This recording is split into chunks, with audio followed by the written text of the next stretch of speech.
todos. Bom dia a todos, bem-vindos a esta conferência Como responder à subida de juros no crédito à habitação. Permitam-me 2 ou 3 notas antes de darmos início a esta conferência.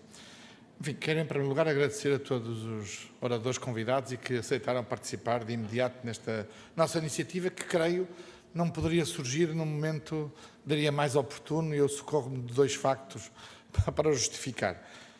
Enfim, começamos hoje em discussão parlamentar na generalidade da proposta de Orçamento de Estado para 2023 e o tema do crédito à habitação é um dos temas que está a ser discutido neste contexto. E esta semana temos uma reunião do BCE que, sabe-se, vai aumentar os juros, falta saber quanto. Temos visto no contexto europeu, seja de governadores, do Conselho de Governadores, seja de líderes políticos, como de resto o Primeiro-Ministro português, com opiniões nem sempre alinhadas sobre, digamos, o nível de aumento de juros necessário para conter uma inflação que, na realidade, ninguém sabe se já atingiu o pico ou não. Enfim, há números também, obviamente, diferentes. O Banco de Portugal, por exemplo, considera que o pico da inflação foi atingido no 3º trimestre deste ano. Veremos as notícias, por exemplo, sobre o tema energético, não nos deixam tão confiantes quanto isso, e quando se olha para a inflação subjacente, continua a aumentar, já vai nos 7%, veremos se o ciclo está ou não a inverter em termos de ritmo de inflação. O que é que nos traz aqui? Discutir o impacto dos juros no crédito à habitação, que é, como se sabe, uma fatia muito relevante da despesa das famílias portuguesas e dos particulares, num contexto também que se sabe que é de regresso a uma certa normalidade dos juros, e o problema, diria, é mais a velocidade do aumento dos juros para uma normalidade do que propriamente o regresso dos juros a 1 ou 2%, que, na verdade, o que vivemos no passado foi uma certa anormalidade com juros negativos. Temos aqui 2 caminhos e eu diria duas formas de abordagem a isto, e eu próprio que acompanho estes temas há muitos anos e tenho acesso a muita informação sobre estes dados, fiquei surpreendido que, por um lado, temos aqui uma certa percepção geral, mediática, dirão, também é verdade, sobre o impacto dos juros, do aumento dos juros no crédito à habitação e no rendimento real das famílias, e há um certo, eu diria até, reconheço, eventualmente também criado pelos órgãos de comunicação social, alarmismo sobre a vida das pessoas neste contexto, antecipando-se que os juros do BCE podem ir aos 4% em 2023, ao longo de 2023, para conter a inflação, e os impactos deste aumento de juros na Euribor, como sabem, uma taxa que mede os empréstimos entre bancos. Por um lado, há essa dimensão, depois aos números, de facto, e os números que o Banco de Portugal, enfim, o Governo também, mas o Banco de Portugal em particular, que é quem tem esses dados de uma forma direta pela sua função, de alguma maneira servem para desdramatizar e eu até digo surpreender pela relevância que o aumento de juros pode ter na média. E a média tem destas coisas, é a média. Portanto, eu faço esta ressalva, é a média. Mas, na verdade, ainda hoje, o ECO publica uma notícia, com base em dados do Banco de Portugal, com a seguinte referência. Desde 2019, portanto, os novos contratos, celebrados a partir de 2019, são mais de 300 mil, 350 mil, cerca de 350 mil, mais de 90% têm uma taxa de esforço das famílias de 27%. Enfim, não é uma taxa de esforço muito baixa, mas também está longe de poder ser considerada uma taxa absolutamente incomportável, mantendo-se todos os outros dados, obviamente, nomeadamente das famílias, todos os outros rendimentos das famílias constantes. Mas, apesar de tudo, é um número que nos permite olhar para, digamos, a possibilidade de respostas a este tema do crédito à habitação e do impacto nos juros de uma forma, digamos, menos alarmista, provavelmente, com mais cautela, sabendo-se também, e esta é a terceira nota para terminar, o Governo, enfim, quanto a mim bem, não seguiu o modelo das moratórias. As moratórias tiveram um contexto muito particular, que foi a pandemia e o BCE, e sabe que as moratórias decididas pelo BCE permitiram que os bancos fizessem moratórias, e até por iniciativa própria, sem impactar os seus próprios balanços. Uma iniciativa deste género num quadro nacional apenas, poderia ter como consequência até criar mais problemas às famílias e aos próprios bancos, pela sua, digamos, transformação, se me permitem a expressão, de um crédito destes numa situação de reestruturação, com todos os impactos que isso tem. O Governo, e vamos saber hoje, o Sr. Secretário de Estado, a quem eu agradeço a sua disponibilidade para estar aqui, vai refletir connosco sobre os caminhos que o Governo entendeu seguir, mas há uma linha que nós podemos já perceber. O Governo está, digamos, a criar o enforcement, digamos assim, para uma negociação entre os privados e os bancos. Portanto, em vez de decretar por via fiscal, por exemplo, um apoio, deduções nos juros, o regresso a um modelo que já existiu também num contexto, enfim, muito diferente e quando os juros eram, de facto, muito elevados na economia portuguesa.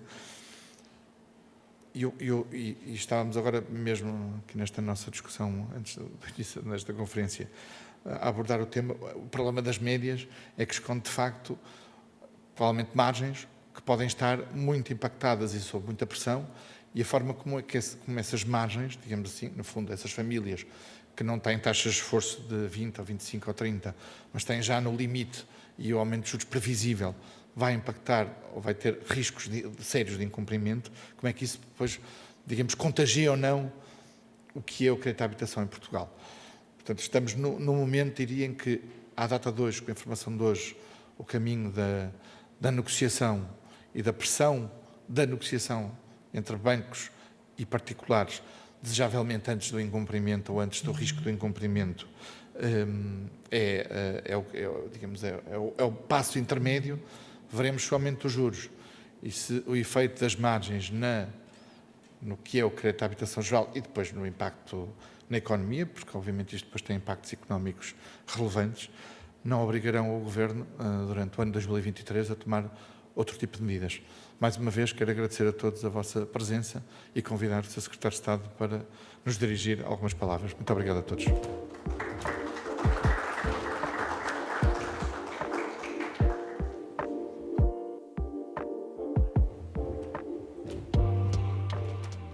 Muito obrigado ao ECO, António Costa, pelo convite que fizeram ao Governo para estar presente neste debate. Cumprimentar também, digamos, que os intervenientes no debate que vai ter lugar e que muito nos interessa. Eu estarei durante uma parte do debate. Eu tenho uma questão de agenda incontornável, posso ter que sair, mas vai ficar cá uma pessoa do nosso gabinete, pelo interesse que temos em seguir esta discussão e os seus resultados. Portanto, o Governo está naturalmente muito atento a acompanhar esta circunstância. Temos já uma peça legislativa em circuito legislativo que se prevê que possa vir a ser aprovada no próximo Conselho de Ministros, mas este é um momento também de trabalho com os diversos stakeholders. Teremos muito atenção ao vosso debate. Eu tenho uma pequena apresentação preparada. Só para nós termos aqui alguns números de enquadramento. Portanto, acho que é importante tomarmos em consideração que o crédito à habitação, em termos globais, em termos do seu volume, não está no seu pico no nosso país. Esse pico aconteceu em março de 2011, com cerca de 115 bis, e nós hoje temos sensivelmente 100 bis, e, portanto, se nós colocássemos isso em percentagem do PIB, também poderíamos fazer em termos de rendimento, esse peso na economia diminuiu de sensivelmente 64% para menos de 40%. Julgamos que é importante termos em atenção este contexto. Em termos de devedores com empréstimos à habitação, temos sensivelmente 2 milhões.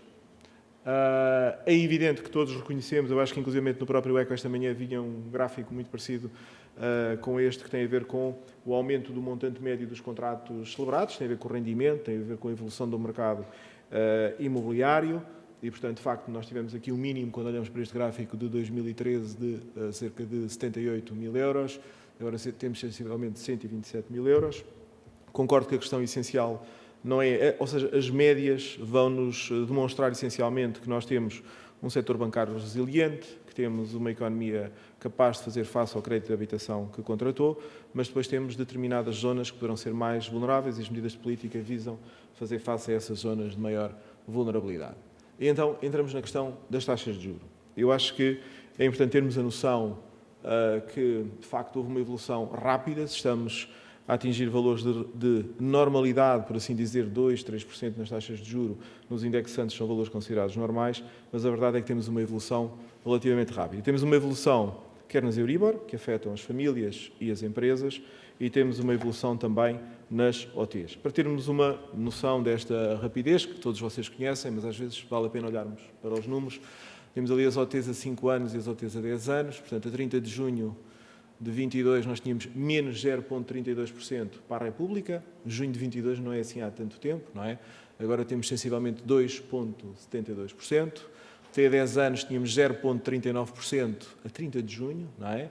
Agora temos 3,44%, portanto este é o efeito sobre a República. Sublinho que nós este ano estamos a considerar no Orçamento de Estado mais sensivelmente 25% dos juros do que tínhamos no ano de 2022, seja, 2023 face a 2022 temos mais sensivelmente 25% dos juros. Temos de facto aqui também uma parte deste valor é calculado, de certa forma, pelo IGCP, tomando em consideração aquilo que tem que ser ou as taxas forward, ou aquilo que pode vir a ser uma dinâmica mais, ou pode ser a dinâmica das taxas de juros face àquilo que temos verificado. Euribors a 6 meses, 0,26, 30 de junho, 2,11, 1,04 Euribor a 12 meses a junho, agora 2,78. Ou seja, isto são, de facto, é uma evolução rápida. É claro que é rápida, é para padrões normais, mas é, de facto, rápida.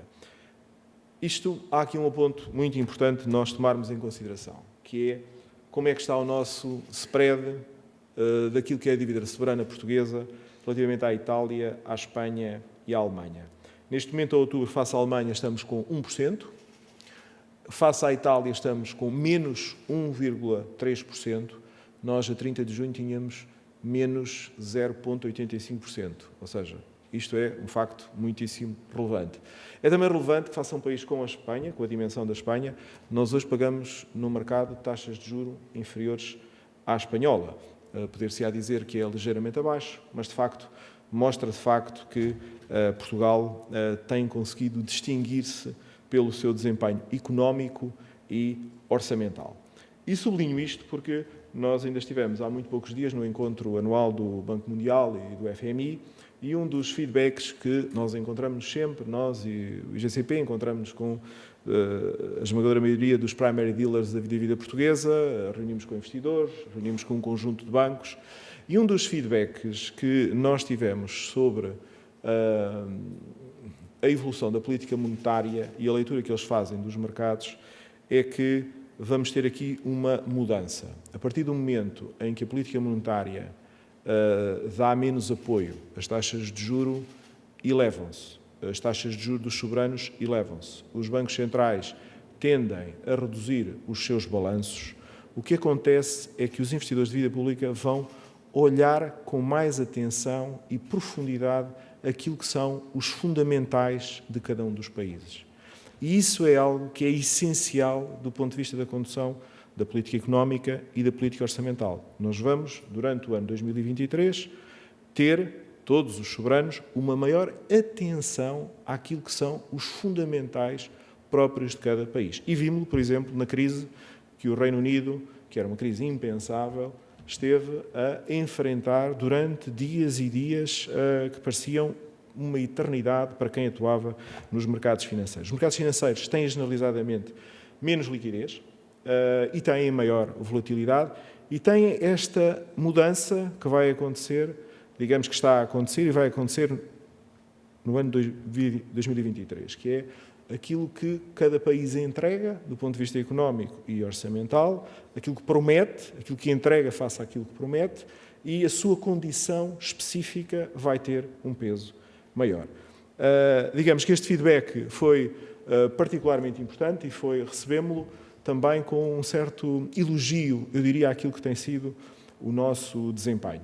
Portugal, num determinado momento da crise da Covid, quando estávamos praticamente no final da crise Covid, nós, de certa forma, fizemos uma promessa nos nossos orçamentos, que era pagar a dívida Covid em percentagem do PIB a final de 22. E Portugal entregou, digamos, aquilo que prometeu, e é algo excepcional, mesmo no cômputo europeu, não são muitos os países que estejam nesta posição. E, portanto, sublinho esta matéria porque ela vai ser particularmente relevante e, de certa forma, esta percepção que existe sobre a nossa economia é relevante para as taxas de juro que todos pagamos. Não só aquelas zonas que poderão ser mais vulneráveis e de que falava o António Costa na sua intervenção, mas também para a própria média, porque a média vive também com aquilo que são as taxas de juro que estão no mercado. Se nós formos ver, nós temos uma coisa excepcional do ponto de vista da evolução do rating da República. Nós tivemos Moody's em 17 de setembro de 21, tivemos a DBRS a 27 de agosto, tivemos a S&P a 9 de setembro e nós já não tínhamos um rating tão elevado desde 2011. O que significa que as agências de rating têm compreendido a nossa trajetória, a história portuguesa, que tem a sua especificidade no caso europeu. Nós temos um dos melhores déficits orçamentais, quer em 21, quer em 22, quer em 23, na previsão orçamental da União Europeia. E, portanto, a evolução do rating compensa em termos da evolução da taxa de juros. E isto,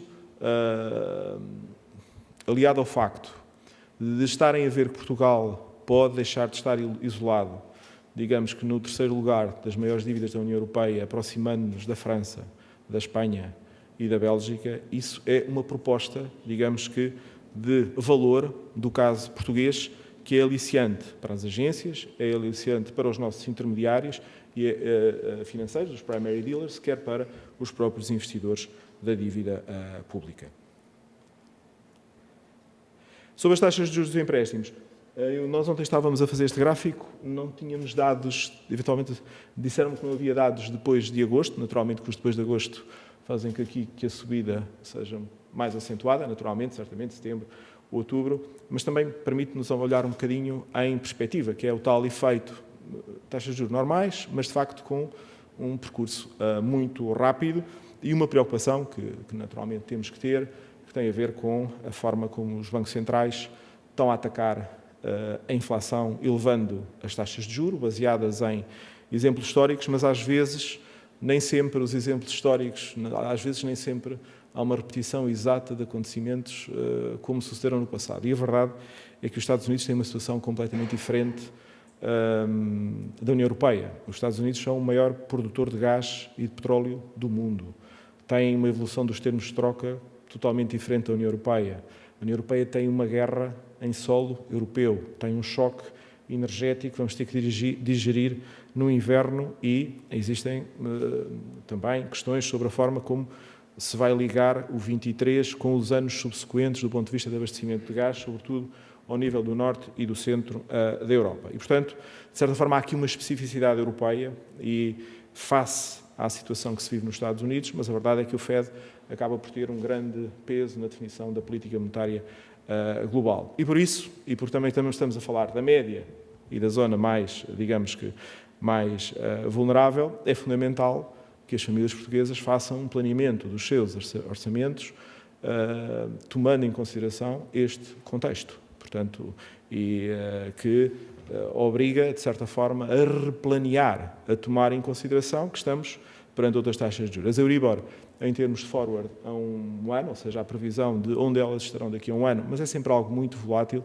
está ligeiramente acima dos 3%, portanto, é uma comparação ainda de acréscimo face aos valores que eu já vos apresentei há pouco. Portanto, o Governo terá um Conselho de Ministros onde apreciará estas questões, naturalmente há um debate e há, sobretudo, um trabalho que fizemos com o regulador, com a própria Associação Portuguesa de Bancos, quais são as medidas mais relacionadas com o setor bancário que estão a ser equacionadas. Portanto, nós não devemos esquecer que o Governo reforçou significativamente o diploma do Paris quando houve, digamos, que o final do período das moratórias. Como já foi dito, não é uma opção, neste momento, considerar moratórias, não é isso que é o caminho adequado, uma especificidade portuguesa que não teria paralelo na Europa, é algo de absolutamente impensável e, portanto, tem que ser o próprio sistema a gerir as situações que possam acontecer em determinados segmentos. Portanto, nós fizemos esse reforço do Paris e, portanto, é inspirado nesse reforço que o novo modelo irá ser apresentado, também como já foi dito, estimulando um processo negocial. Por um lado, pode haver uma iniciativa da parte do cliente bancário, que assistiu à degradação da sua condição financeira, que de certa forma perspectiva que poderá vir a ter no futuro dificuldades em cumprir. Isso só por si dá origem à criação de um processo negocial. Por outro lado, temos uma circunstância em que ouça a evolução do esforço é significativo, ou o nível de esforço é significativo, e quando isso conduza, de certa forma, à existência de uma probabilidade de incumprimento, ou numa lógica preventiva do incumprimento, há um processo de recolha de informação sobre o cliente e um processo negocial que se pode despoltar. Quais são, de certa forma, as medidas que daí poderão resultar? Poderão resultar consolidação de créditos, poderão daí resultar novo contrato de crédito para o refinanciamento da dívida do contrato, poderá haver alterações ao contrato relativamente à própria redução da taxa de juros durante um determinado período temporal. A instituição pode, inclusivamente, propor um alargamento do prazo de amortização. É evidente que Portugal já tem um nível relativamente elevado quando comparado com a Europa do ponto de vista daquilo que é o prazo de amortização, mas estamos a falar aqui de determinados segmentos. Aqui a nossa ideia é introduzir algo de inovador e que tem a ver com dar uma opção ao mutuário de, sendo feito o alargamento do prazo, ele poder vir a retomar o prazo original. Porque não podemos dizer às pessoas que o alargamento do prazo não tem consequências. O alargamento do prazo pode baixar a prestação, mas a verdade é que, ao aumentar o prazo do empréstimo, no final as pessoas irão pagar mais juros. Portanto, nós achamos que é inovador introduzir esta lógica de uma opção para retoma do prazo original do contrato, ultrapassada que seja, digamos que, uma situação de maior pressão sobre o orçamento. Portanto, nós também temos previsto que haja, digamos que até o final de 2023, não haja uma penalização pelo reembolso antecipado, por diversas razões, porque isso potencia a negociação, potencia, de certa forma, a concorrência entre os bancos, potencia também uma reflexão para as pessoas no seu orçamento familiar, se não deverão tomar uma opção, digamos que, de reduzir a sua alavancagem, utilizando uma parte das suas poupanças para amortizar o seu crédito, porque também há frequentes queixas de que, de facto, as suas poupanças têm uma remuneração relativamente baixa, precisamente por comparação com os custos que possam estar a enfrentar no crédito à habitação. Portanto, esta questão da comissão de reembolso antecipado, ou da penalização de comissão de reembolso antecipado, é aplicável aos empréstimos de taxa variável.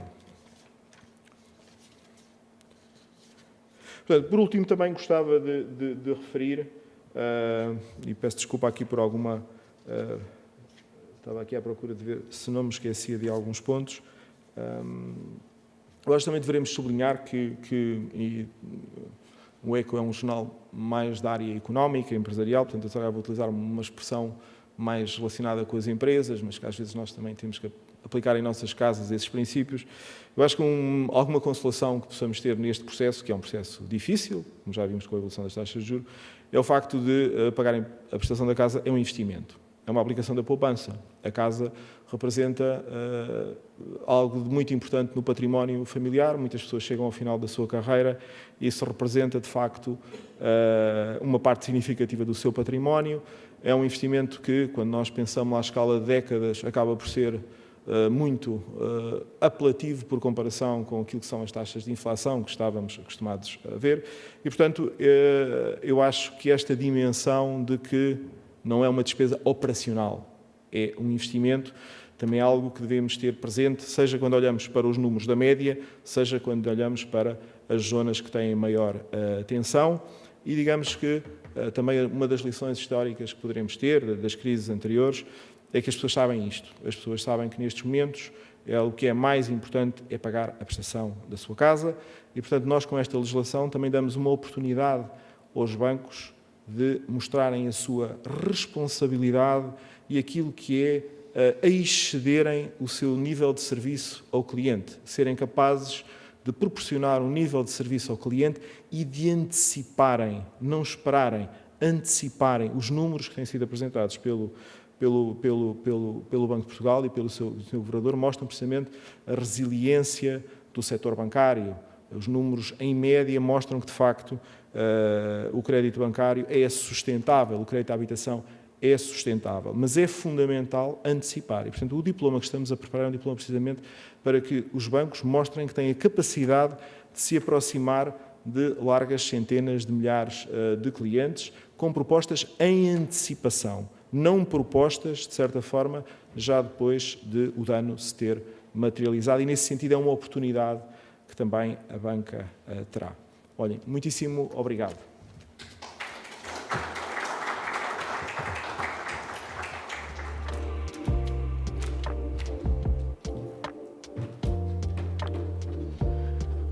Muito bom dia. Vamos então passar ao nosso painel e convido para se juntarem a mim Filipa Roseta, vereadora da Habitação da Câmara Municipal de Lisboa, Cília Meireles, associada sénior e coordenadora do Escritório de Lisboa da Cerejeira na Mora, Marinho Falcão, Rui Barrada, CEO do Cultor Finanças, Gonçalo Santos, Head Capital Markets da JLL e Pedro Brinca, economista da Nova SBE.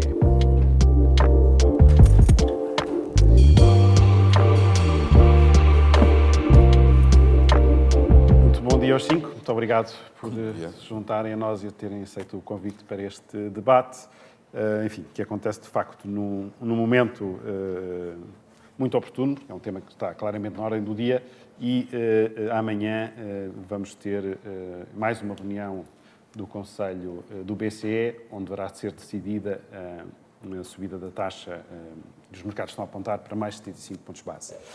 E Pedro Brinca, eu vou começar por si, para termos aqui, se calhar, um enquadramento de como é que a política monetária mudou tão rapidamente e até onde é que ela pode chegar nesta subida dos juros. Bom dia, obrigado pelo convite, é um prazer estar aqui. Bem, em primeiro lugar, tudo isto, nós estamos aqui nesta situação e estamos tão atentamente a seguir as decisões do Banco Central Europeu porque temos inflação. E essa é que é a novidade dos últimos anos. E porquê é que temos inflação? Temos inflação por várias razões. Não é? Em primeiro lugar, temos inflação porque a pandemia trouxe um conjunto de disrupções às cadeias de abastecimento que fazem com que a economia não consiga produzir bens e serviços ao nível de que as pessoas, as empresas e os governos também têm capacidade de os comprar, e havendo mais procura do que oferta, o mercado ajusta-se como? Subindo preços. Isto é insofismável, diria assim. Em cima disso, tivemos também aqui uma questão que tem a ver precisamente de sairmos de uma pandemia com poupanças acumuladas. A crise foi essencialmente uma crise sanitária, não foi uma crise económica. Não havia nada de errado com as economias em 2019, pelo menos que se perceba hoje. O que seria de esperar é que, de facto, uma vez ultrapassada a questão sanitária, que a economia iria voltar. O problema é que a economia voltou, a voracidade de empresas, governos e famílias em comprar bens e serviços voltou, quando a estrutura produtiva da economia ainda não tinha, talvez, essa capacidade. As ajudas provavelmente foram demasiado pronunciadas, por exemplo, estávamos a falar da questão dos Estados Unidos e da situação ímpar. Para termos uma ideia, a quantidade de moeda em circulação, o M1, nos Estados Unidos, no primeiro trimestre de 2021, aumentou, em termos homólogos, 350%. Foi provavelmente a maior emissão da história moderna. Na Europa foi mais modesta, 14%, mas também as políticas orçamentais, nos dois blocos, também foram pronunciadas. Nós tivemos muita heterogeneidade, mais uma vez a média não é uma boa descrição da distribuição. Tivemos a Alemanha a ter ajudas diretas à economia na casa dos 10%. Portugal foi bastante mais comedido. Eu estou à vontade, porque na altura até fui crítico dessa opção, mas provavelmente estava errado, e essa foi a melhor opção, porque de facto boa parte dessa ajuda traduziu-se em pressão sobre preços e inflação. E nesse sentido, aquilo que temos hoje depois é uma crise de subida de preços, que foi bastante alimentada pela crise energética e a questão da guerra, não é? A questão da energia, do gás natural, a questão, mesmo a Ucrânia e a Rússia, por exemplo, representam 25% da produção mundial de trigo, ou seja, não foi só apenas pela questão energética, nem a questão energética foi apenas pela guerra na Ucrânia, porque os preços da energia já vinham a subir desde fevereiro de 2021. Os preços da energia, obviamente, foram potenciados com a questão do gás natural e importação da Rússia e com o fim dos fluxos do Nord Stream, mas já vinha para trás, porque antes disso tivemos uma política de descarbonização, provavelmente, que está correta, obviamente, no longo prazo, mas que no curto prazo poderá ter sido bastante mais ambiciosa do que a geoestratégia, a situação geoestratégica em que a Europa se encontrava. O recomendaria. A Merkel fecha as centrais nucleares na Alemanha depois após Fukushima, começámos a fechar centrais a carvão e de repente ficámos dependentes da questão da questão do gás natural para produzir eletricidade. E com esta conjugação de fatores, chegamos a uma altura em que temos a zona euro com inflação... Só para terminar, é importante lembrar, e há aqui uma grande discussão sobre porque é que estamos nesta situação do ponto de vista de taxas de juros. Bem, as taxas de juros visam tirar poder de compra a famílias, governos e pessoas. Não sejamos ingênuos, é para isso, com todas as letras. Faz sentido fazer isso? Faz sentido na medida em que a crise inflacionária for explicada por fatores de excesso de procura. Não é? Será que é? O último estudo que eu vi do Banco Central Europeu, que saiu este mês, se não estou em erro, diz que até julho deste ano o papel da procura nesse excesso de aquecimento da economia já é tão grande como os problemas das disrupções pelo lado da oferta. E daí esta intervenção mais forte do BCE. Significa isto que devemos apenas ficar por aí? Não. Não é? Obviamente que a política saudável e sensível, que me apraz dizer, é que devemos realmente tirar esse poder de compra excessivo às economias, mas obviamente acautelando a questão social. Quanto sociedade, temos um pacto social entre nós, em que todos temos que passar por alguma dor, porque temos que mandar mais pastéis de nata e bicicletas e rolhas de cortiça pelo mesmo gás natural, não há volta a dar, não é? Mas, enquanto sociedade, temos um pacto que existe um limiar de dor acima do qual ninguém pode estar sujeito. Mas receia que o Banco Central Europeu possa ir longe demais nesta... O que eu receio é que o Banco Central Europeu tenha que ir longe demais se as ajudas continuarem, em muitos casos, a serem concedidas de forma tão indiscriminada. As palavras-chave para mim nesta situação é a condicionalidade das ajudas. Há setores em dificuldades, há famílias em dificuldades. Nós, enquanto sociedade, consideramos que essas dificuldades são inaceitáveis. São esses casos que nós temos que ajudar. Ajudas indiscriminadas. Quer dizer, eu costumo dizer em jeito de brincadeira, os 50 euros para cada família com filhos. Eu recebi, não é? Provavelmente não teria essa necessidade. O Ronaldo, se vivesse em Portugal, provavelmente seria o português com mais ajuda por essa via. Quer dizer, será que ele precisa? Se calhar não é? As ajudas têm que ser mais condicionais, mais dirigidas, para não se tornar um problema na pressão sobre preços e tornar inevitável, talvez no futuro, uma subida mais acentuada das taxas de juros que criarão ainda um maior problema. Filipe Roseta, esta subida dos juros pode agravar o acesso à habitação, nomeadamente dos jovens? Pode, mas acima de tudo eu acho que queria falar de dois problemas políticos que me parecem particularmente preocupantes. E políticos no sentido do que é justo e do que é injusto e do que é que nós queremos como sociedade. Primeiro problema político, a nossa classe média, muita nossa classe média vive do dinheiro que ganha. Chegando ao fim do mês, ganha para pagar as contas do mês. E, portanto, qualquer desequilíbrio, que é o que nós estamos agora a verificar, vai ser uma pressão sobre esta classe média. E isto nós temos que olhar para isto com toda a atenção e nós estamos a olhar para isto com toda a atenção, do ponto de vista da Câmara. Porque se a habitação própria, se aceder a uma habitação própria é o primeiro degrau para sair da pobreza e para haver mobilidade social, perder a habitação própria é o primeiro degrau para descer na mobilidade social, para entrar na pobreza. Portanto, e os dados que nós temos é que o país está mais pobre, temos mais 12% de pobreza, 4 milhões de portugueses vivem com menos de 544 euros por mês, é um número que nós temos de estar a martelar isto, se não fossem os subsídios, os apoios do Estado, e sem os apoios do Estado, 2 milhões de portugueses vivem abaixo do limiar da pobreza, 2 milhões, é uma coisa que nós temos que, como sociedade, pensar para onde é que nós estamos a ir. Para onde é que nós estamos a ir? Honestamente, todos nós, independente de onde é que nós estamos a ir. É que é isto, metade dos portugueses, se não fossem os apoios sociais, vivia com menos de 544 euros por mês. Os seus 50 euros, está a ver a diferença que fazem. Portanto, primeiro problema político que nós temos que resolver, e nós estamos da perspectiva da Câmara, portanto, a Câmara é o maior proprietário de habitação do país e, portanto, tem essa responsabilidade. E estamos a olhar para isto com toda a atenção para as nossas famílias, para os nossos cidadãos, para ver como é que nós vamos ajudar. Primeiro problema político. Segundo problema político é um problema europeu e que a Ursula von der Leyen fala no discurso do Estado da União, e muito bem, a dizer que a Europa tem que decididamente assumir um contrato de justiça intergeracional. Esta é a ideia de que a pessoa, quando entra no mercado da habitação, tem condições completamente diferentes e que muda de geração para geração, é uma ideia que é bizarra. Ou seja, há gerações que tiveram imensa facilidade, imenso apoio, imenso. E há outras que, para o mesmo bem essencial à vida, têm imensa dificuldade. Há um problema intergeracional e eu espero que o Banco Central Europeu pense neste problema intergeracional que a própria Ursula von der Leyen diz que é o grande desafio da Europa. Tem de haver um contrato intergeracional. Não pode haver uma geração com um monte de facilidades e outra sem nenhuma. Tem que existir.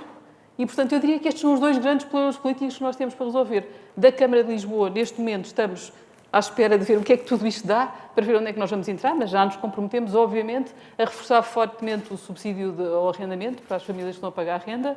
Vamos pôr 1000 subsídios ao arrendamento para o ano, portanto, para ter a certeza que as famílias que têm uma renda e que estão naquele desequilíbrio, que de repente mais 100 euros deixam de conseguir pagar as contas, que a Câmara pode ajudar. Lá está, estes 50, 100 euros para estas famílias significam, francamente, muito. Condicionalidade. Exato, para a condicionalidade. Concordo totalmente. Ouça, e depois só para sublinhar, para poder concordar com absolutamente certo que tem que se ver caso a caso, família a família, e ver os apoios têm que ser totalmente condicionados, principalmente para o acesso à habitação própria. A todos, a habitação é o primeiro degrau para sair da pobreza quando se sobe e é o primeiro degrau para descer para a pobreza quando se perde. André, deixa-me só acrescentar uma coisa, não é só isso, é a forma dominante de poupança da maior parte das famílias. Sim. É a forma dominante de poupança. E tudo o que mexe com a habitação tem efeitos brutais em toda a economia. Filipe, ainda assim, queria perceber sobre as medidas, enfim, que já foram aqui referidas pelo Sr. Secretário de Estado. Parece-lhe que é um caminho adequado para enfrentar esta conjuntura? O que eu acho adequado, aquilo que eu ouvi, não sei ainda qual é que é o final, mas aquilo que eu já acho adequado é a ideia de se poder haver o pagamento sem nenhum... Portanto, se poder pagar o crédito sem qualquer penalização. Acho que aquilo que o Sr. Secretário estava a dizer, isso para mim é fundamental. Se as famílias têm poupanças e se podem abater já em 2023 até ao fim de 2023 sem qualquer penalização, acho que isto era bom, porque conseguia-se renegociar com alguma, portanto, isso parece-me justo. Mas eu diria que a grande questão está no Banco Central Europeu. Portanto, infelizmente, é daqui do eco de Lisboa que nós berramos para eles, olhem para o contrato intergeracional. Olhem para o contrato intergeracional. Não pode o Ursula von der Leyen dizer uma coisa no Estado da União e depois temos outra na realidade. Olhem para o contrato intergeracional. Isto é mesmo, é o desafio da Europa, não perdermos este contrato intergeracional. A nova geração não pode ser completamente diferente da anterior, não pode. Tem que haver um contrato de justiça social intergeracional. Eu gostava de ver isso da Europa, estamos à espera e vamos lá ver se vem. Sim, isso é uma questão longa, porque as razões do problema do acesso à habitação vão muito além daquilo que é a política monetária, não é? Claro, pois. Infelizmente. Não, ouça, isto é para toda a gente. Exato. Eu não tenho, todos nós podemos ajudar de cada uma das suas plataformas. Eu só agradeço, deixe-me só agradecer de qualquer maneira ter feito este debate e acho que uma das coisas importantes é quando os bancos centrais tomam uma política, os poderes políticos, que é o nosso caso na autarquia, têm que se chegar à frente para resolver o problema político que isso pode criar. E é isso que eu estou a dizer e eu espero que seja isso que o Governo Só faça. para acrescentar uma coisa muito rápida, há um terceiro desafio geracional, que esse também foi apontado pela Ursula von der Leyen, que tem a ver precisamente com a capacidade de negociação coletiva dos trabalhadores, porque uma das coisas que nós temos visto foi os salários em 2022 cresceram 3,1% no primeiro semestre, mas com a inflação, em termos reais, contraíram 5 e tal por cento de uma economia que cresceu 6,7%.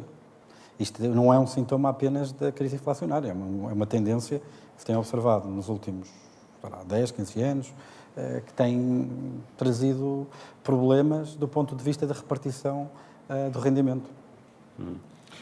Cecília Meirelles, enfim, temos de facto este contexto de inflação que já por si é uma carga adicional sobre as famílias, agora conjugada com esta subida das taxas de juros do crédito à habitação. Não sei se quer referir alguma questão inicial sobre este contexto, mas eu também queria perceber a sua opinião sobre estas medidas que, enfim, já foram também aqui referidas pelo Sr. Secretário de Estado. Parecem-lhe ir no sentido correto ou são insuficientes? Bom dia, antes de mais, a todos. Eu terei que aguardar para conhecer. O que eu acho que era interessante aqui, e já irei no fim à minha opinião sobre a questão que estivemos a discutir aqui, no fundo, que é como se deve lidar com a inflação. Mas gostava de fazer um comentário ao que está em causa, que são medidas de política pública e enquadramento jurídico para resolver estes problemas. Porque qual é o problema que nós temos em cima da mesa? É que há várias famílias que poderão não conseguir pagar a sua prestação, porque está a haver um aumento abrupto da prestação. A primeira coisa que eu gostava de dizer é que nós tivemos um período, que foi de 2015, 2016 até agora, de taxas de juro abaixo de zero. Isto é uma coisa completamente anómala, ou seja, vamos lá ver, simplificando, o que nós tínhamos era um sistema em que se pagava às pessoas para lhes emprestar dinheiro. É bom de ver que é anómalo que isto aconteça. E eu acho que essa mensagem de que as prestações e as prestações que estavam a ser negociadas com os bancos pelas famílias não se iam manter assim durante 10 ou 20 anos, devia ter sido passada. Eu vi do Banco de Portugal alguma preocupação em não voltarmos a ter os bancos todos direcionados para o crédito à habitação. Não vi da parte do Governo e do Banco de Portugal a preocupação em alertar as famílias para que estavam a negociar prestações que provavelmente não se sabia bem quando, mas que iriam subir.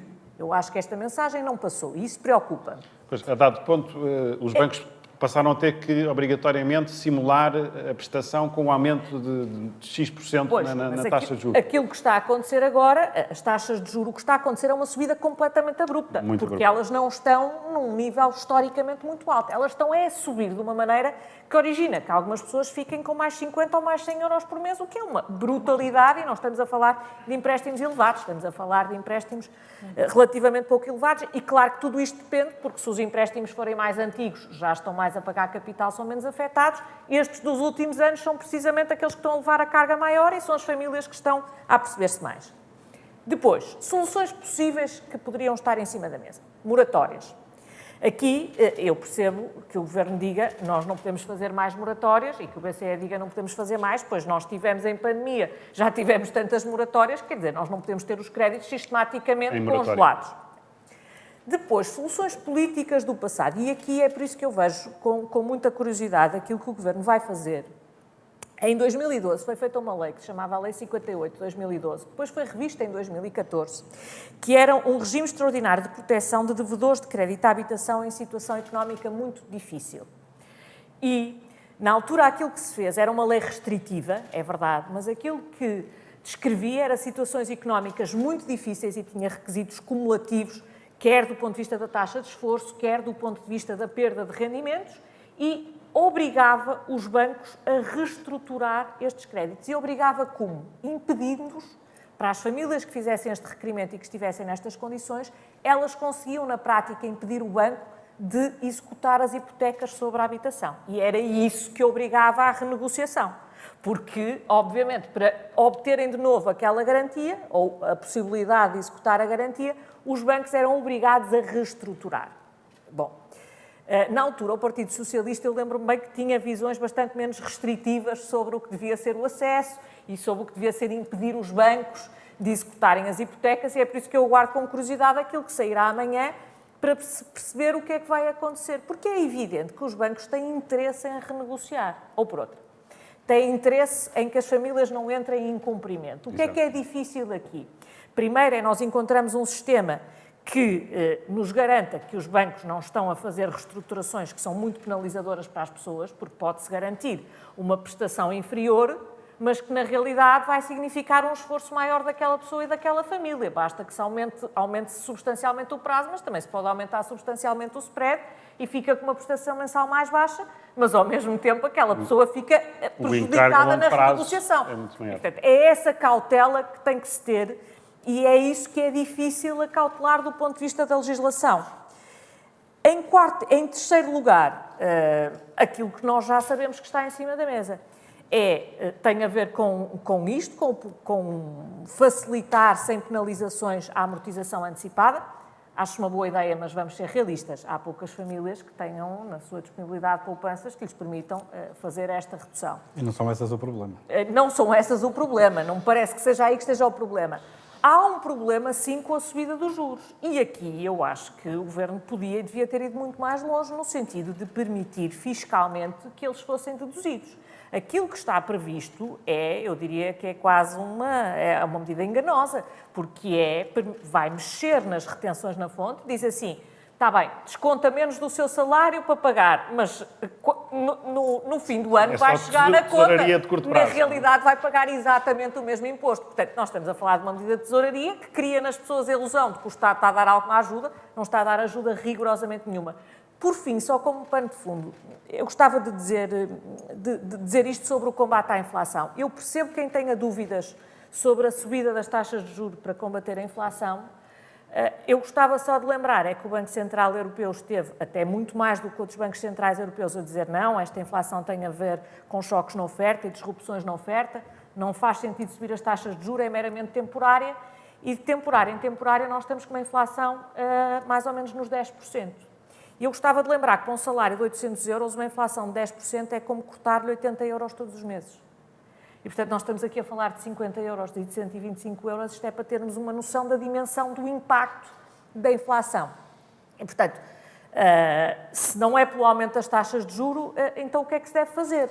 E posso só acrescentar uma coisa, é que esses 10% é uma média. É uma média, Porque exatamente. se olharmos para a taxa de inflação dos bens essenciais, combustíveis, energia, Ainda por cima, bens as famílias de essenciais, menor Exatamente, rendimento para têm uma famílias, inflação peso. ainda para maior. famílias de menor rendimento, a inflação é maior. é um peso bastante. E, em segundo lugar, também dizer isto, se os bancos centrais tiverem a aumentar taxas de juro e os governos estiverem a passar cheques indiscriminadamente, e não estou a falar de vários governos europeus, é difícil perceber o que é que funciona ou não, porque isto é completamente contraditório. Não tem, as duas coisas juntas é que não podem funcionar porque são absolutamente contraditórias. E, portanto, quando há bocado falávamos dos 50 euros, 50 euros, de facto, para uma família que tem um rendimento de 800 euros e que, na prática, está com um corte de 100 euros por mês, é muitíssimo dinheiro. 125 euros para todas as famílias indiscriminadamente, se calhar para muitas não faz grande diferença. E, portanto, por isso é que me parece que deve ser absolutamente cirúrgico o apoio e não indiscriminado. Condicional. Rui Barrada, como é que olha também para estas medidas que o Governo tenciona implementar, estes critérios para forçar a negociação, sendo que, de facto, como, enfim, a doutora Cília Meireles referiu, já existem mecanismos, de facto, que procuram incentivar essa renegociação. Ainda assim, parece-lhe que estas novas medidas vão no bom sentido? São suficientes? Não são? Sim. Bem, começar por saudar, bom dia a todos e saudar o ECO pelo convite e ao painel. Primeiro e mais relevante, acho que é importante o facto de estarmos aqui todos hoje a discutir isto, que tem como missão e fim ajudar os consumidores, ajudar os portugueses, já por si só é um bom princípio. Depois também dizer que isto é um trabalho de todos. Eu não acho que seja um trabalho do Governo ou das medidas do Governo, dos partidos, da oposição, é de todos. Também os consumidores têm aqui um papel relevante e importante. Eu normalmente, como gosto de olhar para o copo meio cheio, sempre que vêm medidas, eu olho para elas como uma coisa positiva. Alguém se preocupou em criar ferramentas que possam ajudar. Depois, se as mesmas vão ter um efeito positivo ou não, Convém que tenham, não é? o tempo virá dizer. Recuamos muito recentemente, até aquela coisa enfadonha que nós chamamos de Covid, e no início, quando falávamos em moratórias, todos nós achávamos que ia ser um terror. O que é certo é que foi uma medida que hoje estamos aqui a falar da inflação, mas não estamos a falar das medidas do Covid, ou que os portugueses, devido à situação que eu sou empático com todas essas situações, aconteceu. Portanto, foram medidas, mesmo que não venham a ser repetidas, que efetivamente, na conjuntura e com todos os players, os bancos, o Governo, porque eu acho mesmo que isto tem que ser um papel de todos, veio a produzir efeitos, acho que genericamente podemos olhar Já para agora, eles como positivos. Também concorda que nesta situação as moratórias não se devem aplicar? Eu não sei o que é que vai, eu também não tenho a bola de cristal e não sei o que é que vai acontecer em 2023. Olhando para as medidas hoje, eu acho que elas são positivas. O facto de não poder-se a não vir pagar comissão antecipada abre uma janela de oportunidade pouca, parece-me também, da amortização dos empréstimos, mas abre também, obriga, no bom sentido, os bancos a olhar para os seus clientes, porque uma parte das suas receitas também estava quando havia a liquidação ou havia a transferência para outro banco. Portanto, vai pôr sobre alerta os próprios bancos, vai gerar concorrência, o que é uma coisa que eu acho que é positiva também neste mercado. Mais medidas, o tempo dirá, logicamente que era mais fácil para todos e tendo corrido bem as moratórias, dizer que agora íamos ter mais 2 ou 3 anos de moratórias e estar a bom português com a barriga para a frente, não é? Porque nós também somos positivos. Acho que vamos estar todos atentos, acho que há uma preocupação, acho que ninguém quer voltar ao pós-troika, a preocupação generalizada tem a ver com o incumprimento. Ou seja, ninguém quer voltar a ter incumprimento nos seus balanços. Não se assiste atualmente, segundo a nossa experiência que vamos lendo e assistindo, e os dados do Banco de Portugal, não existe um problema sistémico nos bancos, os bancos continuam com excesso de liquidez, portanto, estão com disponibilidade para ajudar os portugueses, não são sob pressão, não estão com normas do BCE. E isso, à partida, dá-lhes mais flexibilidade. Ajuda a negociar, e acho que isso vai ser o ponto fundamental, a palavra que vai acontecer nos próximos meses, nos próximos tempos, é negociação. Vamos todos ter que negociar, mas mais à frente falaremos certamente das pessoas, o que é que as pessoas podem fazer. Exatamente. E aí acho que é por aí. Muito bem.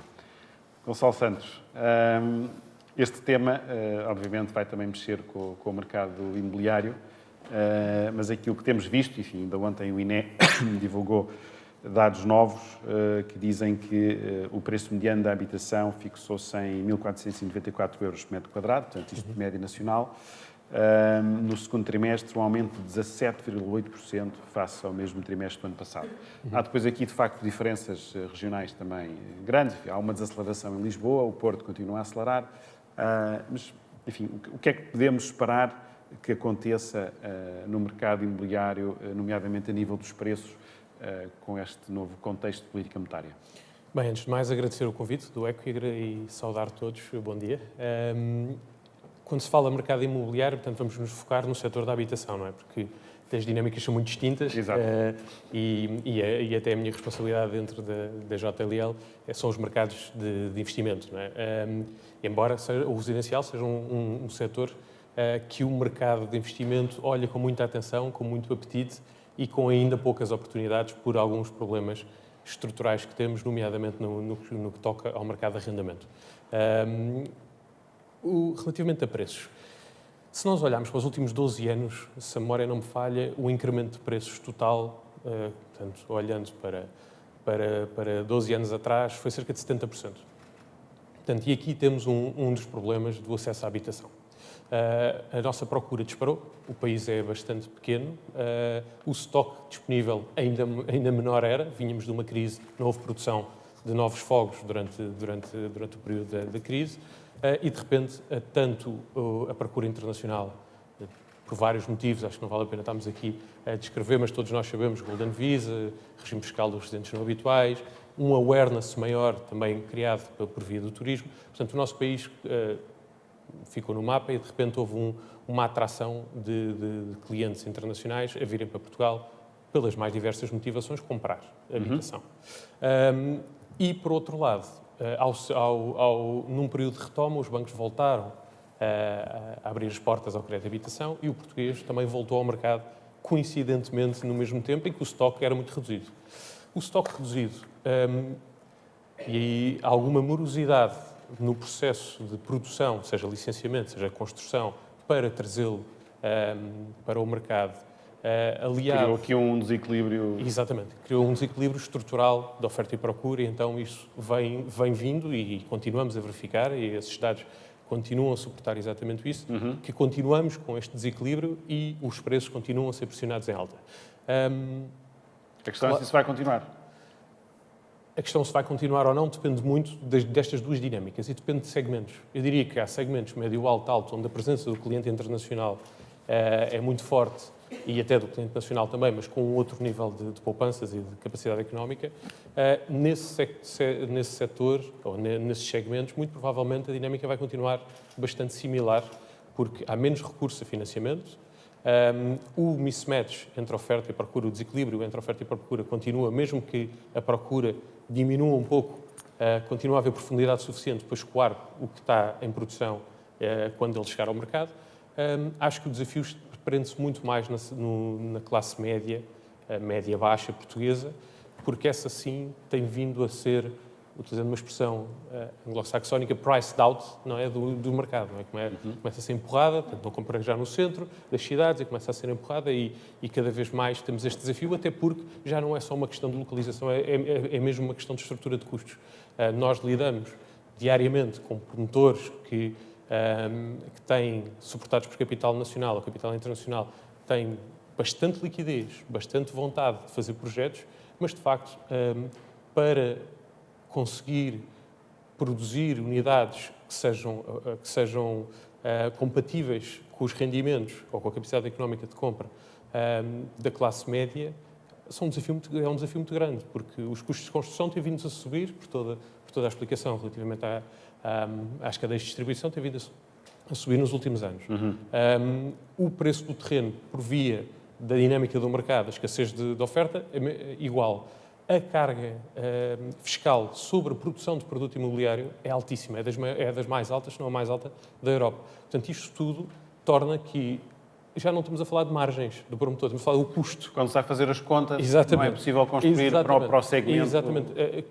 É possível construir, médio. não para preços ou rendas acessíveis à maior parte desta franja de mercado, que é de facto a mais carenciada. E se têm sido feitas algumas medidas, nomeadamente pelas autarquias, muito louváveis, de tentar trazer produto para o mercado, dispondo de imóveis próprios ou terrenos, fomentando, acho extremamente louvável, mas do ponto de vista nacional acho que seria preciso mais. Acho que para respondermos à dificuldade de acesso à habitação era preciso mais. Nomeadamente, olhar para a estrutura de custos e perceber que se há determinado setor que nós queremos incentivar, nomeadamente o arrendamento, a estrutura de custos da produção de um imóvel para arrendamento não pode ser exatamente igual a de um imóvel para venda, se as dinâmicas são muito distintas. Não é? Agora, olhando também para o mercado nacional tem características específicas. Nós somos culturalmente proprietários. Isto também não acontece em todo lado. As novas gerações têm uma ideia diferente, olham para a propriedade de tudo, carros, imóveis, de forma diferente. É muito mais uso em vez de propriedade. Mas o português, culturalmente, e continua a ser muito assim, tem esta vontade de ser proprietário. Quando compara, pela escassez de produto em arrendamento disponível no mercado, as rendas estão tão altas, quando compara o que seria a renda para pagar por um T2 em Lisboa, o que é a prestação? E o que é a prestação, é elevado para a aquisição, porque consegue gerir melhor o seu orçamento familiar, o orçamento mensal, e consegue responder. Mas esta é uma realidade que só mudará se o mercado de arrendamento for efetivamente incentivado, e acho que a atual circunstância abre caminho a que isto aconteça. A subida de taxas de juros e, de facto, há uma franja da população que, de repente, deixou de ter acesso mesmo ao mercado de financiamento, porque os LTVs também estão a contrair, por isso há necessidade de haver mais aporte de capital próprio, portanto, estas pessoas simplesmente não têm. Não tem hipótese. Portanto, isso não é possível. Por isso, acho que o mercado de arrendamento é uma área que, de facto, como um país, todos, não o Governo só, e acho essa retórica especialmente interessante, que, de facto, todos temos que pensar em como gerir aqui este desequilíbrio dentro destes dois mercados. No que toca às taxas de juros e o crédito de habitação em particular, também temos uma circunstância muito específica em Portugal, que é especialmente sensível a quando há mexidas na taxa de juros, é o facto de sermos muito expostos a taxas variáveis. Os nossos empréstimos são 82,5%, 83% do nosso crédito de habitação está indexado está a trabalhar com taxas variáveis, o que torna tudo muito mais volátil. E de repente, isso foi muito bom nos últimos anos, agora começa a ser... Mas nos últimos anos tivemos anos de efeito inflacionário de preços na habitação. Logo, as famílias, se calhar, tiveram, para poder comprar a casa que precisam, não sei quantos filhos precisam de... Tiveram que pagar um prémio, digamos. Tiveram que pagar um prémio. O prémio esse comportável com as taxas onde estávamos. Hoje em dia, isto levanta-se esse desafio e todas estas medidas que estamos aqui a falar, o Governo, nomeadamente, de poder-se fazer amortizações antecipadas sem penalização, acho que é uma boa medida, mas acho que precisa de mais, porque, como também já foi aqui referido, essa medida vai ser útil para quem tiver poupança. Voltando a olhar para a classe média e classe média baixa, os níveis de poupança são francamente baixos. E, por isso, essa medida vai cair um pouco no vazio e não vai ajudar esta população. Pedro Brinca, eu queria voltar aqui um bocadinho atrás e, enfim, agora vou dizer aqui vários números para lançar a pergunta. que é, porque de facto, e até enfim, foi aqui no CCB, numa conferência do ECO, o governador do Banco de Portugal apontou que a prestação média em Portugal é de 276 euros, menos 87 euros do que em 2009, e, corrigida da evolução do rendimento disponível, está até 60% abaixo desse nível de 2009. Em julho de 2022, 75% dos créditos tinham prestações até 342 euros. Um valor não muito elevado. Enfim, e hoje, foi já também referido aqui pelo António Costa, o EC também noticia que 90% dos créditos realizados desde 2019, portanto, os mais próximos e supostamente estão mais, podem ser mais castigados pela subida dos juros, têm uma taxa de esforço até 27%. O Primeiro-Ministro disse, inclusivamente, muito recentemente, que devemos encarar sem dramatismo a situação que estamos a viver. Concorda? Portanto, esta situação não é, estes números e esta situação não é assim tão grave como parece? Voltamos à questão das médias, não é? Se nós tivermos um frango e eu comer sozinho, quer dizer, eu fico satisfeito e vocês estão cheios de fome, não é? O problema é esse, é as médias. É bom lembrar que em 2008 tivemos uma crise do subprime que se espalhou ao sistema financeiro mundial, que começou no subprime, que era um segmento relativamente pequeno do crédito à habitação, num país até fora da Europa, não é? Foi nos Estados Unidos. Não estou minimamente preocupado que qualquer coisa parecida com 2008 se possa repetir, pelo menos nos mesmos moldes. Obviamente que o sistema financeiro hoje está muito mais capitalizado do que estava na altura.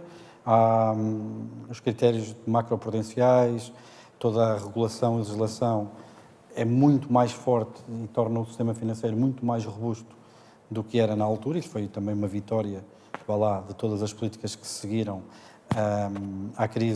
às duas crises, à crise financeira e à crise da soberana, e que resultaram no facto de termos passado pela crise de Covid sem qualquer problema para o sistema financeiro. Acho que foi uma vitória dessa nova abordagem. Mais uma vez, a economia portuguesa a crescer acima de 6%, mas toda a gente fala de crise, não é? Porquê? Porque há uma crise social. Há uma crise social. Temos os trabalhadores, a parte dos salários, houve uma contração do poder aquisitivo dos salários, ou está previsto que irá haver em 2022. As médias são pouco caracterizadoras do que é a população. Portugal, infelizmente, é um país relativamente pobre. Há bocado estava a dizer a questão dos empréstimos à taxa variável e aos empréstimos à taxa fixa. O curioso, a taxa fixa é um seguro, não é? É um seguro contra todos os riscos. E como qualquer seguro, paga-se o serviço, não é? Num país como Portugal, em que as pessoas têm, de facto, uma exposição muito maior ao limiar de insolvência, não é? Porque somos um país mais pobre, faria muito mais sentido que quem tivesse o grosso do crédito à taxa fixa fosse precisamente a população portuguesa, e temos 92% de crédito à taxa variável. Outros países como a Alemanha têm 55%, se calhar, de taxa fixa. Isso mesmo. Perto disso. As coisas estão aqui um bocadinho invertidas, esta lógica. Mas percebe-se porque é que a lógica é invertida? Por causa da questão do rendimento. Porque, obviamente, como somos pobres, tentamos arranjar as condições mais vantajosas possíveis. E há aqui situações, lá está, em média, não creio que nós 6 passemos fome, mas há uns com vontade de barriga cheia e outros não. E uma questão, por exemplo, fala-se muito pouco, quer dizer, os critérios de concessão à habitação apertaram. Os critérios macroprudenciais apertaram. E esses números mostram isso. Mas quantos créditos é que não foram feitos no limite do LTV, complementados com créditos pessoais, para poder pagar aquele excesso? Não é? E agora as famílias estão a entrar com créditos pessoais e créditos de habitação. Não serão a maioria, não serão esses 90%. Mas lá está. Mas são esses que vão agora estar... Mas são esses que vão estar. E no dia em que houver 2 ou 3 famílias que têm... Quer dizer, isto tudo depois tem um custo político elevado, tem um custo social elevado, e acho que nós, enquanto sociedade, temos uma responsabilidade moral, política e social de dar uma solução para algumas dessas famílias. Não é? Até porque é bom lembrar uma coisa, nós falamos de planeamento responsável e há de vir esse discurso moralizador. Eu, em parte, subscrevo, mas não na totalidade. Que, de facto, as pessoas, quando compram um empréstimo à taxa variável, já sabiam que estavam expostas, quer dizer, deviam ter sido mais prudentes, etc. Mas existe alguma responsabilidade social aqui, não é? Para além de tudo o resto em que podemos falar em termos de ambiente macroeconómico, Portugal está na cauda da literacia financeira da Europa. Nós somos o último país, não somos campeões da Europa só em futebol, não é? Nós somos o último país, ou somos os campeões da Europa da iliteracia financeira. Isso também é uma responsabilidade de sucessivos governos e sistemas políticos que não conseguiram arranjar uma solução para perceber que hoje, ao contrário da altura da minha avó Carmilda, em que ter a 4ª classe chegava para conduzir a sua cidadania de forma responsável e sem grandes problemas, hoje, quer dizer, ninguém que não domine o que é uma taxa de juros, o que é uma taxa de esforço, quer dizer, eu ainda hoje de manhã estive num programa da TVI em que tivemos uma pessoa da DECO precisamente a fazer serviço público, a explicar às pessoas o que era uma taxa de esforço, não é? Quer dizer, se calhar hoje é importante saber o que é uma taxa de esforço, porque ninguém compra casa a pronto, não é? Hoje acho que é uma ferramenta básica que é precisa no arsenal de todas as pessoas para exercerem a sua cidadania de forma consciente e, acima de tudo, responsável. E isso não existe. Filipe Roseta, o Gonçalo estava ali a referir a questão do arrendamento. É uma das soluções que têm que ser, de facto, postas no terreno de forma mais ampla para tentar resolver este problema da habitação. Como é que ele pode ser enfrentado, enfim? Sem dúvida, e acho que isto até é bastante importante nós pensarmos nisto, porque a política de habitação tem sempre duas hipóteses: ou se produz casas, ou se faz uma política de apoio ao arrendamento. Em Portugal, tipicamente, e nos últimos anos, foi reduzida a produção de casas, que é mais ou menos o custo de 150 mil por casa em Lisboa, enquanto que o apoio ao arrendamento é qualquer coisa como 200 euros por família por mês. Portanto, eu não percebo isto, honestamente. Aliás, em 2015 houve um decreto-lei que depois nunca foi implementado de fazer este apoio ao arrendamento e que, graças a Deus, no novo Programa Nacional de Habitação volta a aparecer esse decreto-lei, que isso é muito importante.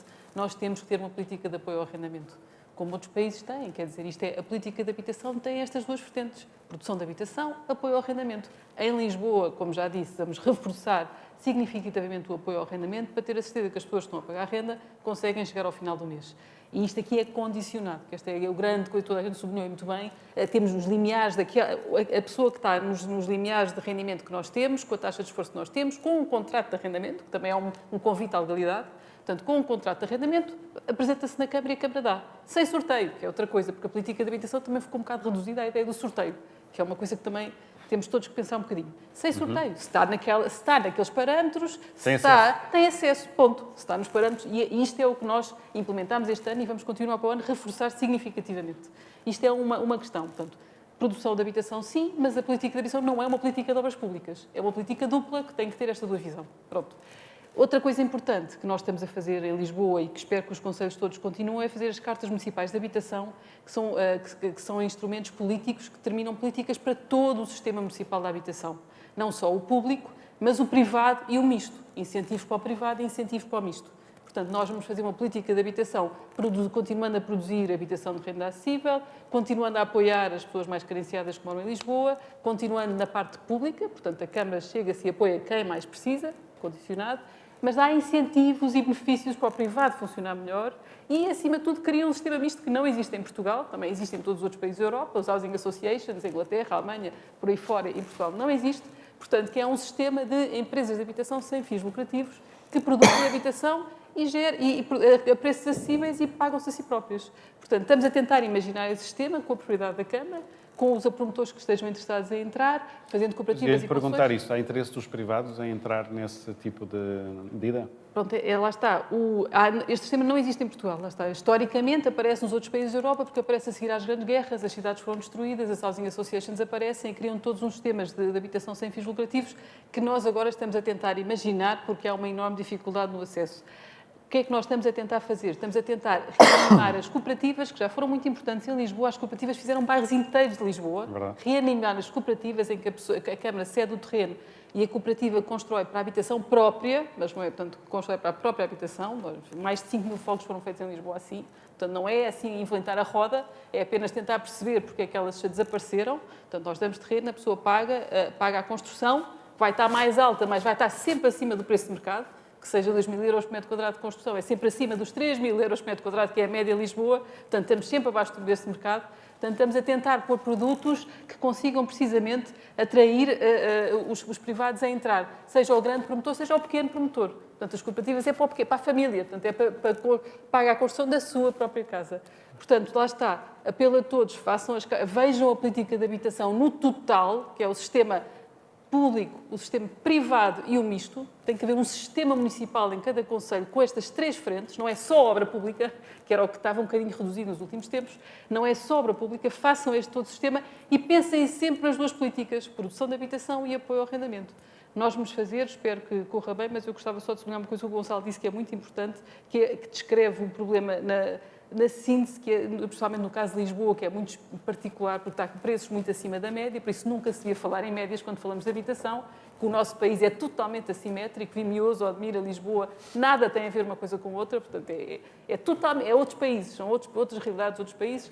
No caso de Lisboa, de facto, o problema é que Lisboa agora é um problema, não é o desafio, não é o problema, é o desafio. O desafio é que Lisboa é realmente uma capital que está no mercado global. Entrou para o mercado global das capitais europeias. E no mercado global das capitais europeias... É internacional. É o mercado internacional e está muito abaixo das outras ainda. Por isso é que é a questão que ainda vai aqui haver umas...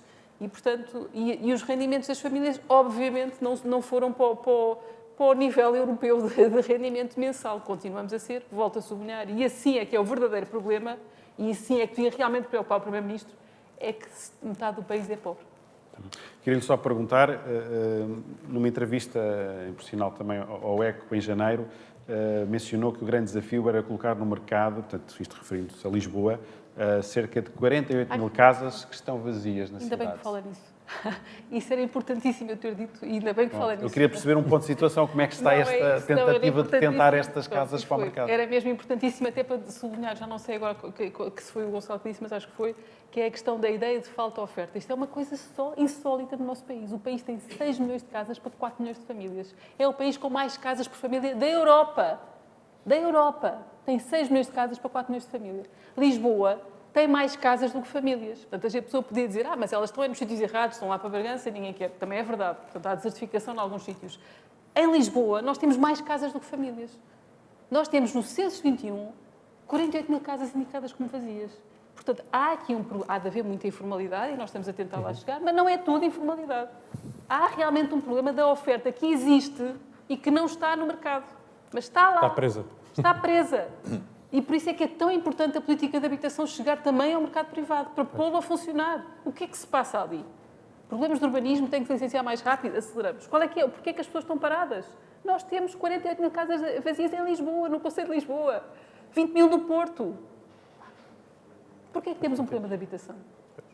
Senhores economistas.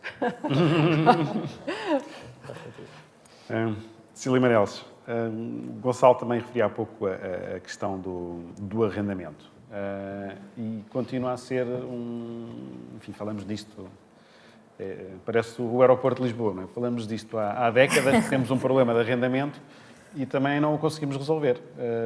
O que é que é preciso para de facto, termos um mercado de arrendamento mais dinâmico e com mais oferta? Eu acho que é preciso várias coisas. Desde logo nós começamos a por tratar realidades que são semelhantes do ponto de vista das escolhas que as pessoas fazem, mas diferentes do ponto de vista jurídico. O que é que eu quero dizer com isto? Fazer um empréstimo, adquirir uma casa e contrair um empréstimo para isso, ou arrendar uma casa, é muito diferente do ponto de vista jurídico. Mas do ponto de vista da escolha que a família está a fazer, pode ser muito semelhante. E a realidade é que, neste momento, muitas vezes é mais acessível adquirir a casa contraindo o empréstimo do que arrendar a casa. E é esta distorção, sendo que, no fim, se ficar lá 20 ou 30 anos, no fim, era aquilo que estávamos a dizer, é uma forma de poupança. No fim, fica com um bem, enquanto que no arrendamento não fica. Exato. Portanto, racionalmente, há um incentivo à aquisição. Quando, do meu ponto de vista, tem também que haver um incentivo ao arrendamento. Eu aqui acho que há mesmo um problema de políticas públicas. Para haver arrendamento, é preciso que haja também incentivos a que as pessoas façam investimentos em casas para arrendar. O que é que acontece aqui? E nós vimos isso, num momento de dificuldade, encargos com habitação são tratados de forma substancialmente diferente. Ou seja, Se a casa for arrendada, aquilo que foi decretado é um aumento de cerca de 0,02% das rendas. E os senhorios estão impedidos de aumentar mais. Significa isto que uma parte substancial da política social de apoio às famílias que não têm dinheiro para pagar a sua habitação é feita pelos senhorios. Coisa diferente foi feita com a banca. Não foi feito, o governo não decretou que não era possível aumentar a prestação da casa mais de X% e depois os bancos que fossem para lá fazer descontos no IRC. Tratou de forma substancialmente diferente.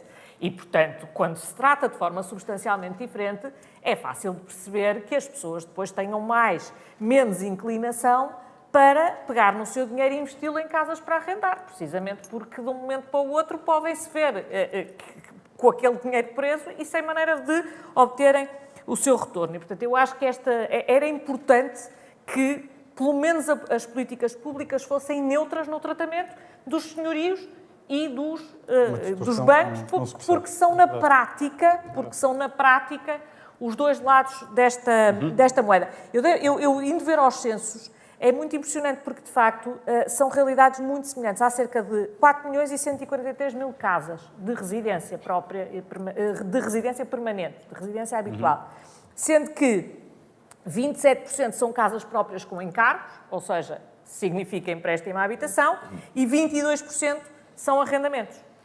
Depois o resto são habitações próprias e outros fenómenos. Portanto, nós não estamos a falar, do ponto de vista da dimensão de famílias, de realidades muito diferentes do ponto de vista dos números. Estamos a falar de realidades que são muito diferentes do ponto de vista das políticas públicas e da maneira como as pessoas são protegidas.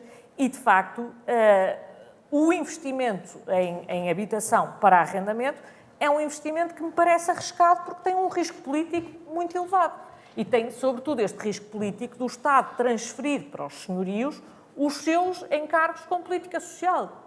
Quem tem que apoiar as famílias no seu arrendamento é o Estado, é a política social, é a sociedade, não são os senhorios. E é evidente que as pessoas, com as suas poupanças de uma vida, não as vão querer investir num produto em que depois acabam a ter uma parte do seu rendimento a fazer política social, quer queiram, quer não queiram. E, portanto, eu acho que as nossas políticas públicas são direcionadas para que as pessoas recorram à banca e para que façam um empréstimo à habitação. Isso depois gera uma distorção e também leva aos aumentos dos preços de venda, não é? Porque, obviamente, isto também leva a que tem uma série produz uma série de efeitos que são completamente contraditórios e perniciosos. Só acrescentar uma coisa sobre aquele mecanismo de renegociação que eu falei. Esse mecanismo foi um mecanismo excepcional e teve sempre uma vigência limitada. Desde o início, em 2012, e depois, quando foi revisto em 2014, estava previsto que ele apenas vigoraria até 31 de dezembro de 2015 e apenas vigorou até 31 de dezembro de 2015.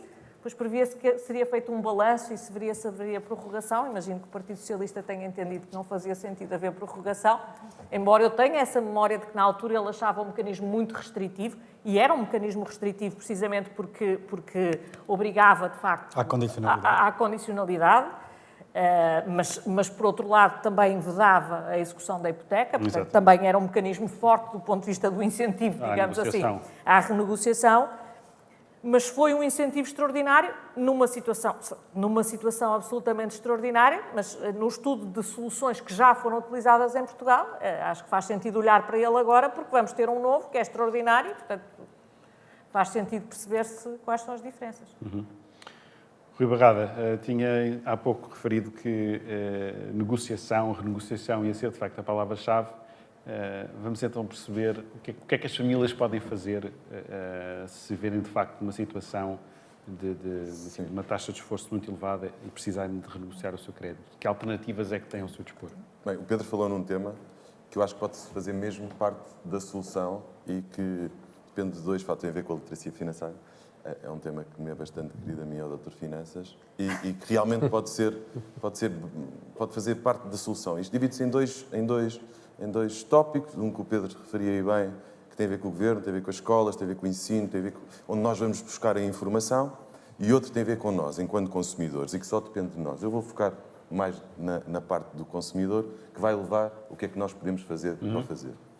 Bem, como o Pedro disse bem, em termos de literacia financeira, Portugal, dados do BCE deste ano, em 19 países, está em 19º. Por falta de informação, mas também um bocadinho por culpa nossa. Porquê?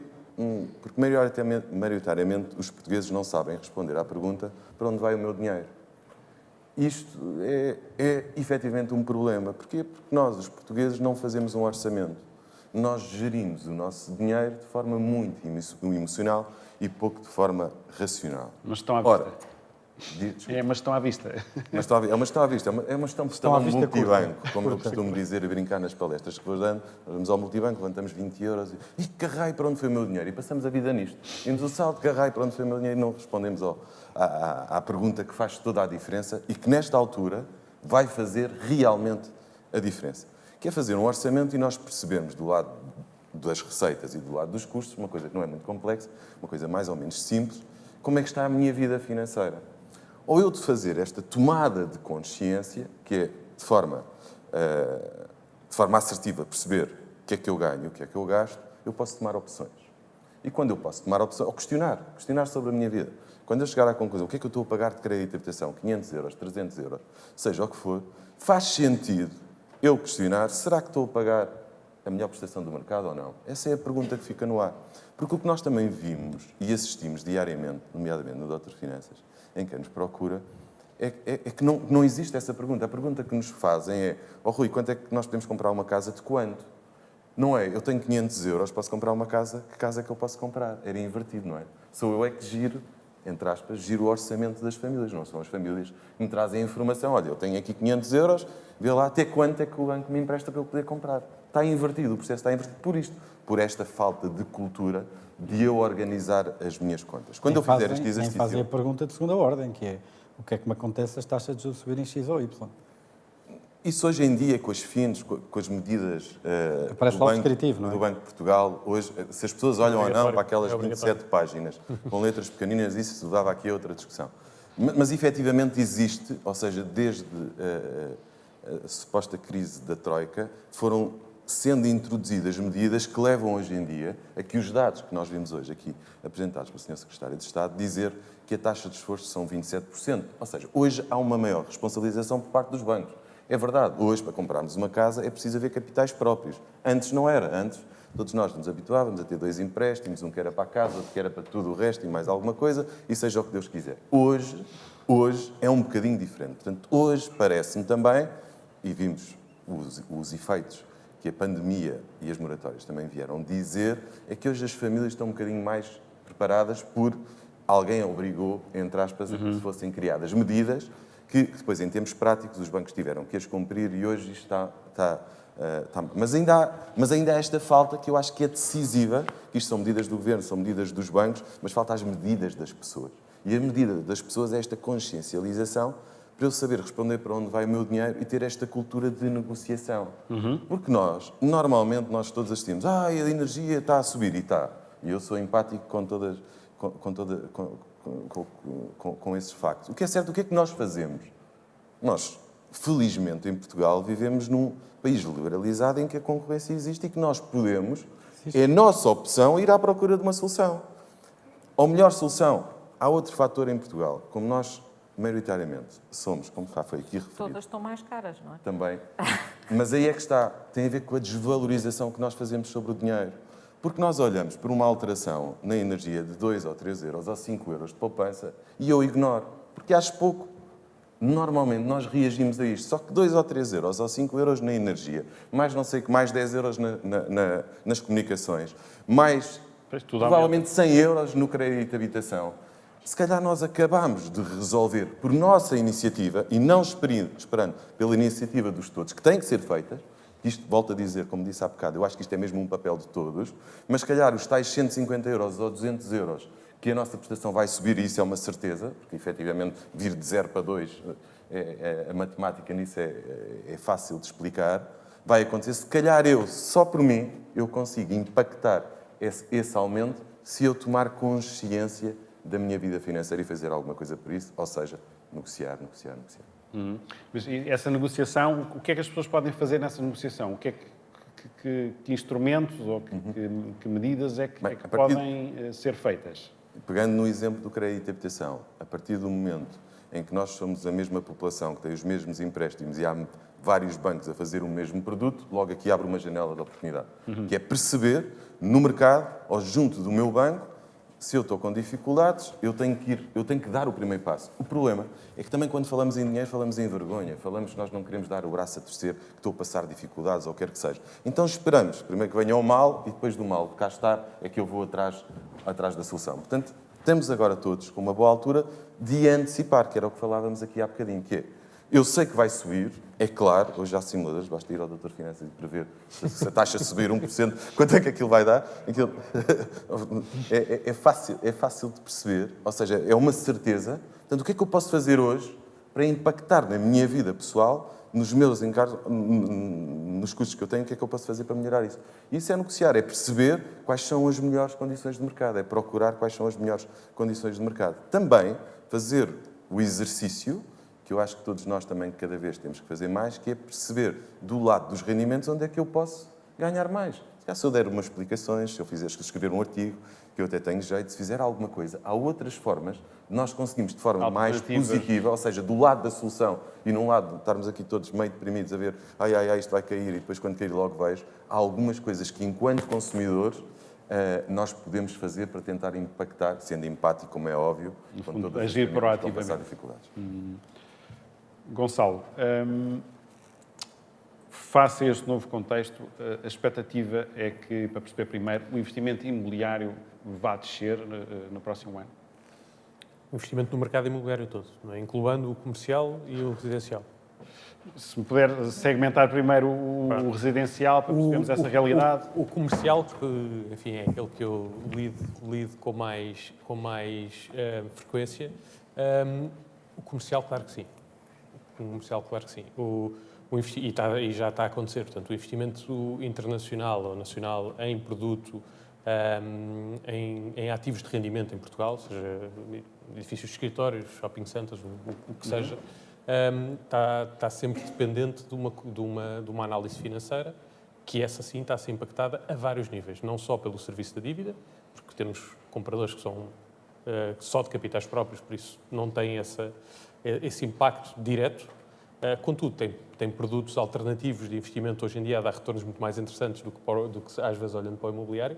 Há aqui algumas bonds que podemos ver que hoje em dia apresentam... Já pagam juros superiores às yields que se conseguem no imobiliário. Exatamente. Mas não Bitcoin.